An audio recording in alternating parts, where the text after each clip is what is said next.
Cordial saludo, mi nombre es Jenny Paula Rodríguez, soy estudiante de Relaciones Internacionales y Estudios Políticos de la Universidad Militar Nueva Granada. El día de hoy vamos a explicar tipos de sistema internacional con mi compañera Laura Carolina Martínez. Nosotros vemos el sistema internacional como las interacciones en distintos niveles entre los actores del escenario internacional, donde se han ido creando ciertos parámetros o normas para crear una estructura de poder. Los teóricos, como Esther Barbé, definen que el sistema internacional se entiende como un conjunto de actores, factores, procesos y patrones que interactúan de manera frecuente en un espacio y tiempo determinado bajo ciertas reglas y en función de un eje rector. La evolución del sistema internacional se da siempre que hay una guerra generalizada y en donde hay una pérdida del equilibrio de poder. Entonces, para poder tener nuevamente un equilibrio, llegan a unos acuerdos y unas determinadas reglas. Entonces, este sistema surge pues una transformación. Los sistemas que encontramos es el sistema westphaliano clásico, el sistema de equilibrio de poderes, el sistema institucional y el sistema bipolar y el último que es en el que estamos actualmente, que es el sistema contemporáneo. El sistema westphaliano decimos que es el inicial, ya que se empieza a reconocer como tal los estados. Entonces ya con la aparición de los estados son los primeros actores del sistema internacional, en donde también pues por obvias razones empieza también la defensa de la soberanía. Al existir los estados, lo más importante de ese sistema es defender esa soberanía, defenderse como estados. Con este sistema westphaliano empiezan las alianzas comerciales y territoriales. Ya no se van directamente a guerra cada vez que tienen pues que hay diferencias, sino inicialmente se genera una negociación diplomática. Si ya esta negociación diplomática no funcionaba, pues ya digamos que se iban a guerras por tener la razón o por el poder. Por eso es tan importante también en este sistema el poder militar, ya que las potencias del momento lo eran porque tenían poder militar. La paz de Westfalia es el hito de este sistema, ya que a raíz de este hito histórico empieza el sistema westphaliano. Antes de la paz de Westfalia, pues estaban gestando la reforma protestante, la contrarreforma, la paz de Habsburgo, la solicitud de libertad religiosa y política y pues había estallado la guerra de los 30 años, que era una guerra básicamente entre católicos y protestantes. Luego de esta paz, pues se pone fin a la guerra de los 30 años, ya que se generan pues unos tratados, se pone pues el fin también al conflicto entre católicos y protestantes y se declaran que los estados son laicos. Estos tratados sirven de base para los tratados posteriores que se ven en el sistema internacional. El otro sistema es el sistema de equilibrio de poderes. Este está dentro de 1815 y 1914. Básicamente son las mismas características porque ya en este caso solamente también reconocen los estados como actores. La diferencia es que empiezan a surgir estados, ya que hay una independencia de Estados Unidos y pues empieza a tener un poder y una participación importante en el sistema internacional. También se incorporan estados como Colombia, Brasil, Chile, Ecuador, ya que también logran su independencia. También es importante en este sistema la defensa de la soberanía, el principio de legitimidad, el restablecimiento de las fronteras, ya que de los tratados que se generaron durante este sistema de equilibrio de poder, se restablecieron tierras que se habían perdido por potencias de su momento europeas. El equilibrio de poder también es muy importante, pues ya que no solamente eran dos o tres potencias, en este estado era importante respetar a cada estado y pues los demás estados se encargaban de que se respetaran a los otros estados. Los acuerdos a los que llegaron era que si un estado incurría en pues, otro estado, pues los demás estados podían entrar a defender esta soberanía. También durante este tiempo pues surgen las primeras organizaciones internacionales que iban dirigidas a la parte marítima y pues se aumentó la interdependencia por las alianzas y los tratados comerciales que se hacían.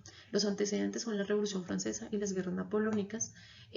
Durante este sistema de equilibrio, los hitos históricos fue el Congreso de Viena, pues donde el poder monárquico se vio restaurado, el Congreso de París y la Conferencia de Paz de La Haya.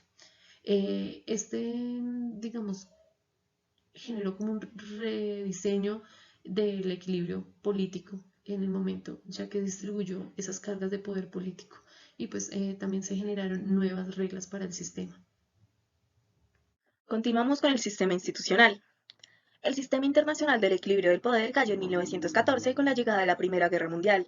Fue una guerra generalizada entre las potencias que conllevó un acuerdo que inició este sistema. Después de los tratados de Versalles de 1919, el equilibrio de poder se rompió. Asimismo, se creó un nuevo actor en el sistema internacional, la Sociedad de las Naciones, la cual estaba enfocada en la seguridad colectiva y el principio de organización. Por su parte, la institucionalidad se convirtió en el eje de este modelo internacional. Cabe resaltar que en este periodo desaparecen viejos actores como puede ser el Imperio Austrohúngaro, el otomano y el ruso, y aparecen nuevos como Austria, Hungría, la Unión de Repúblicas Socialistas Soviéticas, Turquía, entre otros. Además, Estados Unidos se erigió como la potencia mundial. Después de la guerra, los objetivos de los actores seguían siendo los mismos. Buscaban crecimiento económico y seguridad, pero con la consolidación de la Sociedad de las Naciones surgió un nuevo objetivo, la paz.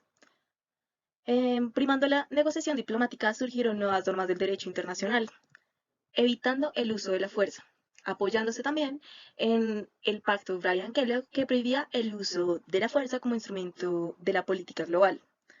Este tipo de sistema fue más corto de los sistemas anteriores, al solamente durar 20 años, pues con el inicio de la Segunda Guerra Mundial, el 1 de septiembre de 1939, dejó de existir.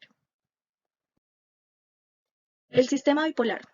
Hacia el fin de la Segunda Guerra Mundial, parecía que se iniciaba un periodo de colaboración entre las dos grandes potencias que habían sido fortalecidas tras el conflicto, Estados Unidos y la Unión Soviética.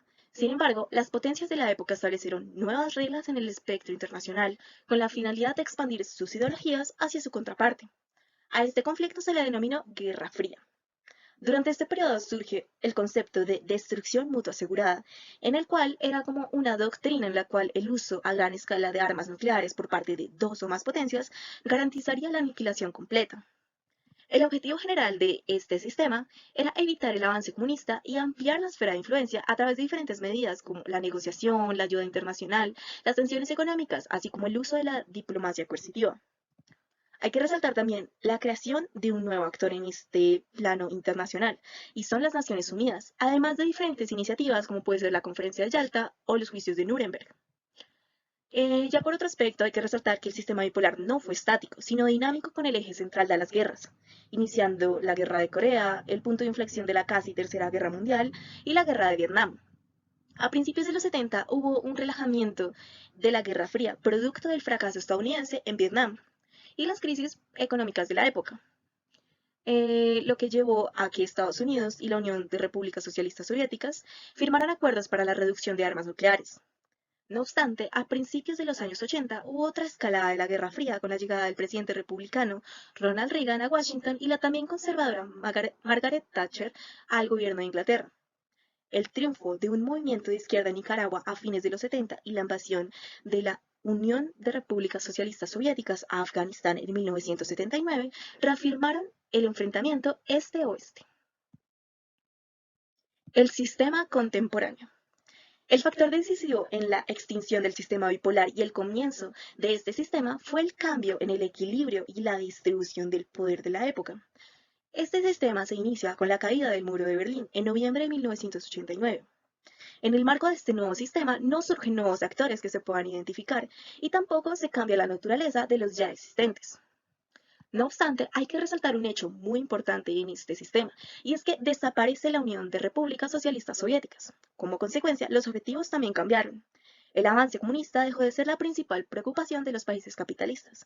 Sin embargo, aparecieron nuevas amenazas en el espectro global, como puede ser el narcotráfico, el control sobre las armas nucleares, las crisis financieras, epidemias, degradación del medio ambiente, entre otras.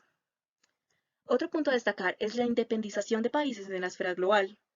Además, también este sistema se desarrolló en torno a la globalización y su objetivo era detener dichas amenazas.